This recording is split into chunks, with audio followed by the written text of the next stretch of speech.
I used to think everyone's house smelled like smoke and secrets. The walls in ours never stayed quiet. Someone was always yelling, crying, or pretending not to. I'd lie awake, counting the seconds between slamming doors, wondering which version of my parents I'd meet in the morning. What if your escape became your prison? What if the people who were supposed to protect you were the same ones you had to survive? I remember the sound of glass shattering and my mother whispering, "Don't wake her," even though I was already awake. That was love here. Whispered apologies between storms. I learned early how to disappear in plain sight, how to breathe quietly enough not to be noticed. But one night, when the screaming turned into silence, I realized something worse than chaos existed: emptiness. And that's the night I stopped believing someone was coming to save me. Mornings were never gentle in our house. The sun didn't rise. It barged in, exposing everything we tried to hide overnight. My mom would still be awake, pacing the kitchen with a cup of coffee that smelled more like whiskey. My dad would be gone, leaving behind only a note that said, "Back later." Words that meant nothing. I'd eat cereal from a cup because the bowls were dirty, and I'd count the minutes before school like they were tiny promises of escape. I remember walking past the mirror, seeing my own face, and wondering if chaos could live in blood, if it could travel through generations like a disease. I'd tell myself, just make it through the day, Emma. Emma, just one more day. But even then, I knew kids like me didn't get normal days. We just survived hours that never really ended. At school, I learned the art of pretending. I'd smile when the teacher asked about my weekend and laugh when the other kids talked about family dinners. Mrs. Reynolds used to look at me a little too long, like she could see past my smile. She'd say, "Emma, you have such kind eyes." And I'd look away because no one ever told me that before. Recess was my quiet heaven. I'd sit under the slide, tracing shapes in the dirt, wishing I could freeze time right there. I didn't want to go home. Home wasn't a place. It was a warning. And every time the final bell rang, it felt like someone was tightening a rope around my chest, pulling me back into the noise I never escaped from. Sometimes there were quiet nights, the kind that tricked me into believing we were okay. My mom would make spaghetti, light a candle, and play music from when she was young. She'd laugh too loud, and for a few minutes, it sounded like the woman she used to be before life drowned her. I'd memorize those moments, hold them close, because I knew the laughter wouldn't last. I always waited for the switch, the look in her eyes when the warmth disappeared, replaced by the need that always came knocking. And when it did, the candle would flicker out, and I'd eat the rest of my dinner in silence, pretending not to hear her rummaging through drawers for the thing that made her forget me again. The first time I realized my family wasn't like others was during a sleepover. I saw how quiet other homes could be, how parents spoke softly and kissed their kids goodnight without slurred words or trembling hands. It felt like stepping into another universe, one where peace was real.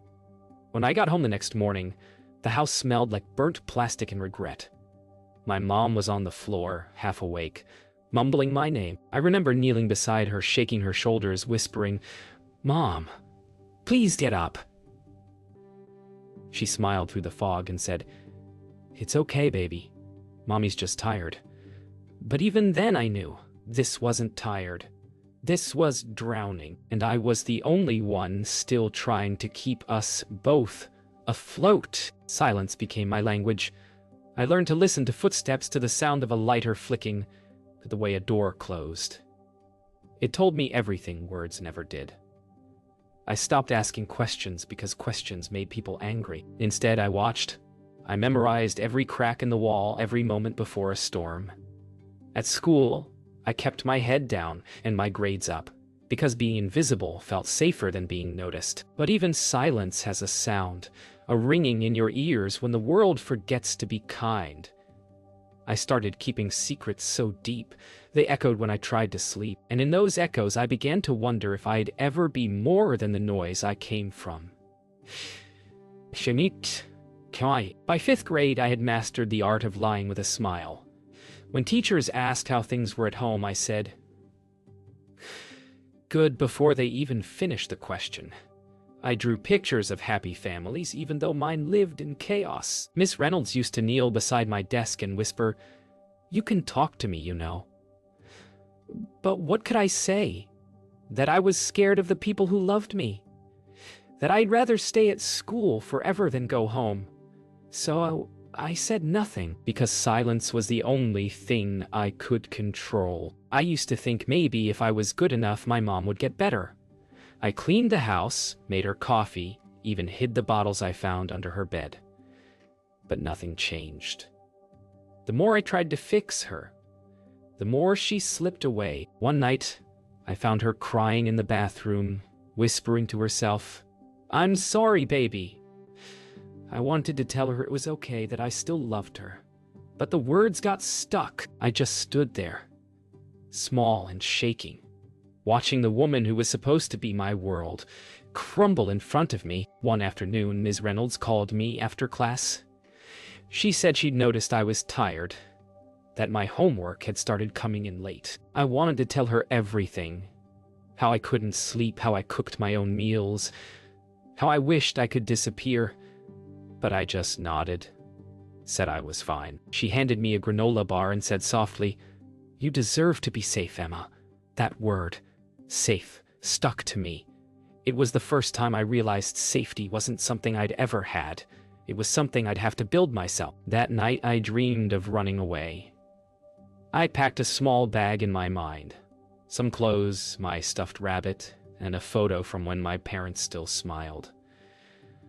I imagined walking down the road, the air cold but clean, no shouting, no fear. But morning came, and reality was waiting at the kitchen table like always. My mom was gone again. My dad's car wasn't in the driveway, and the silence was too heavy to breathe in. I poured myself a bowl of cereal and whispered, "Maybe one day." That was the first time I started believing I could leave. By 14, I was already tired of pretending. Tired of covering up bruises, of lying for my parents, of holding my breath every time someone raised their voice. The day I found the pills wasn't dramatic. It was quiet. My mom left them on the counter like candy, and I just stared at them, wondering what it felt like to stop feeling. One night, when the house was dark and the silence screamed, I swallowed one, then another. For the first time, my thoughts slowed down. The world didn't hurt as much, and that false calm, I thought maybe I'd finally found peace. But peace that comes from poison never lasts. It just teaches you how to run faster from everything, including yourself. The next morning, I woke up floating, not in water, but in fog. Everything felt slow, soft, almost kind. My mom didn't notice. She just smiled, said I looked calm for once. I laughed, but it wasn't a real laugh. It was the sound of someone disappearing. That day at school, the world seemed far away, like I was behind glass. No pain, no fear, just distance. I thought I'd finally found control. But that's the trick, isn't it? Addiction doesn't show up screaming. It whispers. It tells you you're okay while it quietly builds your cage. When my dad came home that week, he noticed, not the change in me, but the missing pills. He accused my mom, and the house erupted again. I hid in my room, listening to glass break, voices rise, then fall. I clutched my pillow, whispering, "It's my fault." That's what addiction does. It teaches you to take blame for things you never caused. I looked in the mirror and saw my mom's eyes staring back at me. The same emptiness, the same hunger for silence. And in that reflection, I realized I wasn't running away from her anymore. I was becoming her. The pills became my secret friend. One before school, one before bed, I told myself I wasn't like them, that I could stop whenever I wanted. But soon, everything started slipping. my grades, my sleep, my laughter. Even Ms. Reynolds noticed, but I brushed her off with a smile that didn't reach my eyes. The truth was, I wasn't chasing a high. I was chasing an escape from the girl who'd seen too much. Every swallow felt like erasing a memory. Every calm moment felt like pretending my story wasn't mine. It ended the night I almost didn't wake up. I remember lying on the floor, the room spinning, my heartbeat slowing, like it was giving up on me. My mom found me and screamed my name until her voice broke. For the first time, I saw fear in her eyes. Real, desperate fear. I wanted to tell her I was sorry, that I didn't mean to scare her, that I just wanted everything to stop hurting. But my mouth wouldn't move. Everything faded to black. And in that darkness, I heard my own voice whisper, "You're not done yet." I woke up in a hospital bed. The ceiling, white and too bright. My throat burned, my body heavy, my heart still beating against its will. My mom sat beside me, holding my hand like it was proof I was still hers. She kept whispering, "I'm sorry, baby," over and over. But the words felt small against the mountain of everything we'd been through. I wanted to believe her, but I'd learned that love and pain could live in the same breath. The doctor said I was lucky. I didn't feel lucky. I felt like a ghost, wearing my own skin. That was the day I realized survival isn't the same as living. They sent me home a week later, but it didn't feel like home anymore. The walls looked the same, but I didn't. Every corner held a memory I didn't want to touch. My dad didn't say much. He just poured another drink and turned up the TV. My mom tried to make breakfast, pretending nothing happened. But the silence between us was loud, louder than any of the fights before. I sat at the table watching her hands shake as she flipped pancakes, and I thought, maybe we're all just waiting for the next explosion. I didn't know it yet, but that was the last time we'd all be in the same room together. It didn't take long for everything to fall apart again. One night, my parents started shouting in the driveway, their words slamming against the house like fists. I ran outside, barefoot, screaming for them to stop. My dad turned, eyes glassy, rage spilling over. He yelled that I ruined everything, that I was just like her. For a moment, I believed him. I felt the shame rise, hot and heavy. Then I saw my mom collapse to her knees, sobbing into her hands. And I knew I couldn't stay. I couldn't save them. I had to save myself. I packed a bag that night. Just some clothes, a toothbrush, and a photo from when things still looked normal. I didn't know where I was going, just that I couldn't stay. I took one last look around the house. The peeling wallpaper, the ashtray overflowing on the table, the ghost of a childhood that never really was. I walked out quietly, closing the door behind me. No one stopped me. No one even noticed. The air outside was cold, but it felt cleaner than any breath I'd taken inside those walls. I was 16, lost, and for the first time, free. I found shelter in a halfway house for teens. The beds were old, the food was plain, but no one yelled. No one hit. I remember lying awake the first night, hearing other kids breathing around me, each one carrying their own broken story. I didn't feel alone anymore. That's where I met Marcus. He was quiet, with kind eyes and hands that shook a little when he spoke.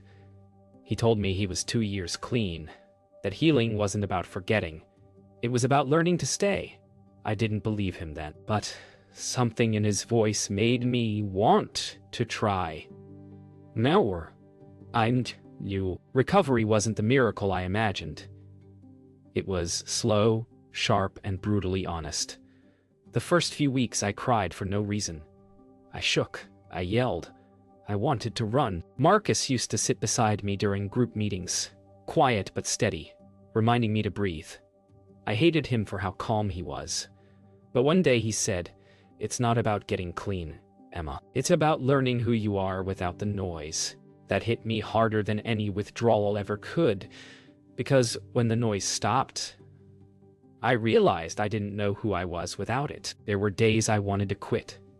Days when the craving hit so hard, it felt like my bones were screaming. I'd sit outside the shelter, staring at the streetlights, thinking about how easy it would be to slip back into the numbness. But then, I'd remember the hospital, my mom's trembling hands, the look in her eyes when she thought I was gone.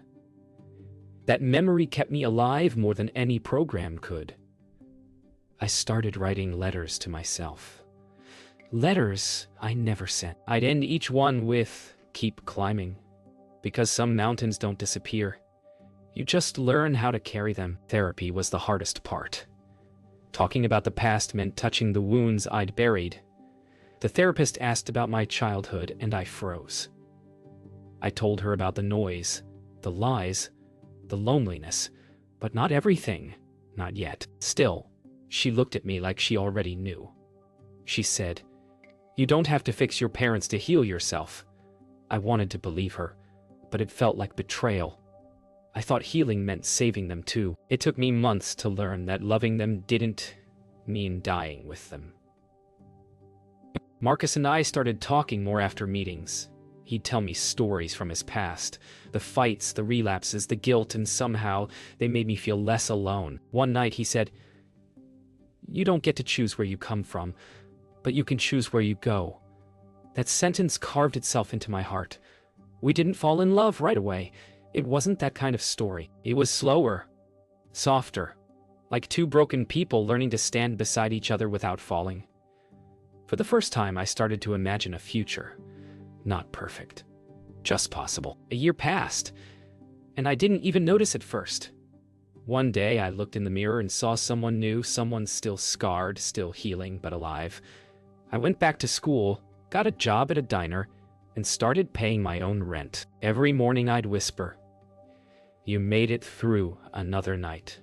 I still missed my parents. I still dreamed of the house that never slept.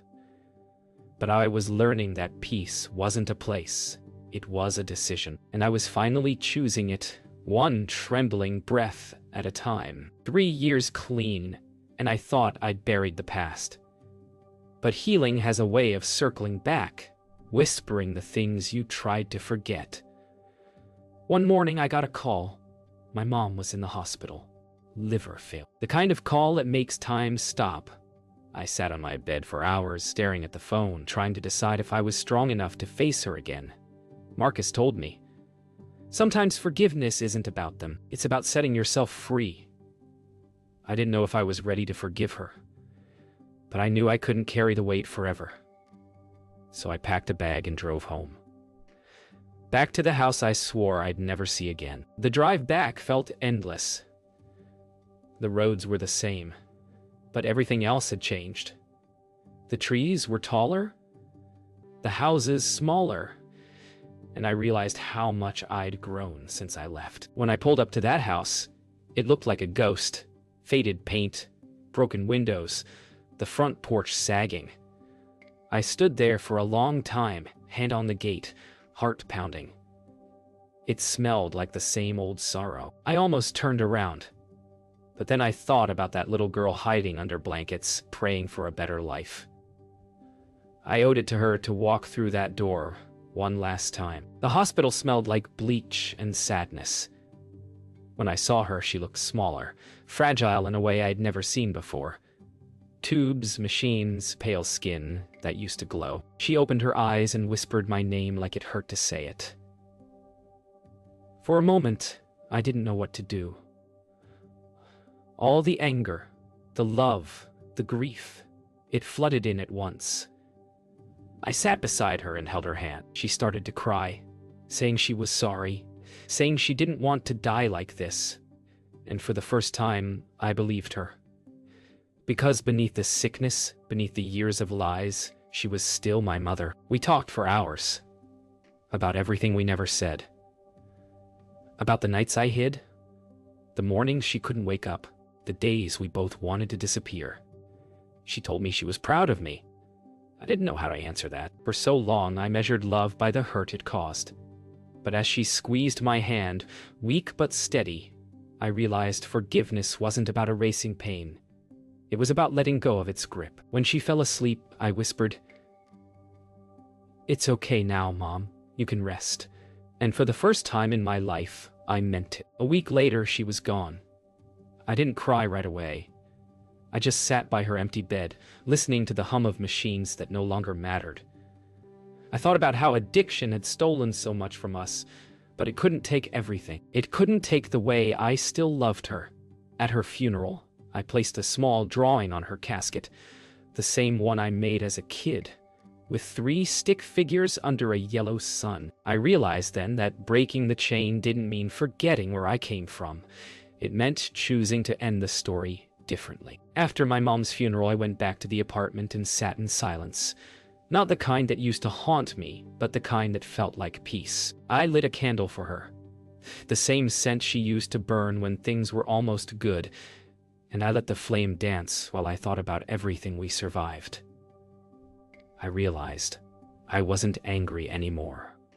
I was tired, but free. The kind of freedom that doesn't come from running. It comes from staying, from forgiving.